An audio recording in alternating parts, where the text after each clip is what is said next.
তো আজকে চলে এসেছি কলকাতা ক্যাফেতে। তো কলকাতা ক্যাফের ম্যানেজমেন্টে আছে দিদি। দিদির নাম শিল্পী ঘোষ। শিল্পী দি। তো শিল্পী দি, এই বেসিক্যালি কলকাতা ক্যাফেটা কতদিন হলো ওপেন হয়েছে, মানে কতদিন হলো আছে? আমাদের তো প্রায় 2 বছর ওভার হয়ে দু গেছে। বছর ওভার ঠিক হয়ে আছে, গেছে। আমি এই আচ্ছা, 1 বছরের কাছাকাছি এখানে আছি। বাহ। এখানে স্পেশাল আইটেম বলতে কি কি আছে এখানে কলকাতা আমাদের ক্যাফেতে? তো বেসিক্যালি কন্টিনেন্টাল হয়, তা আমাদের স্পেশাল পিৎজা, চিকেন আচ্ছা, স্ট্রাগানফ, চিকেন প্ল্যাটার, বাহ। এছাড়া পাস্তা, নুডলস এসব তো আছে। আচ্ছা, আর তোমাদের এখান থেকে শুনেছিলাম হোম ডেলিভারি সামথিংও হয় এখানে। হ্যাঁ, আমাদের এখানে হোম ডেলিভারি হয় বলতে ভাটপাড়া টু কাকিনাড়া আর নৈহাটি স্টেশন এরিয়া আচ্ছা, অব্দি। লোকেশনটা কোথায় এই জায়গাটা? এটা হচ্ছে ভাটপাড়া অমর কৃষ্ণ স্কুল, একদম রাস্তার উপরেই আছে। রাস্তার উপরে মেইন রোডে, তাই তো? 85 একদম রোডে এটা? 85 রোডে, একদম রাস্তার।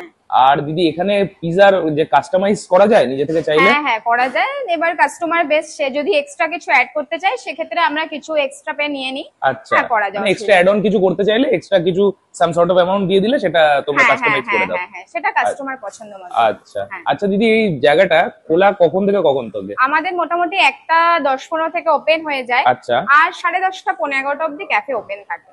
আর আচ্ছা। প্রতিদিনই খোলা থাকে, আমাদের প্রতিদিন? অফ ডে নেই। কোনো অফ ডে নেই, না তাই তো? না না, আমাদের বাহ। কোনো অফ ডে নেই। দিদি, কথা বলে খুব ভালো লাগলো। Thank you.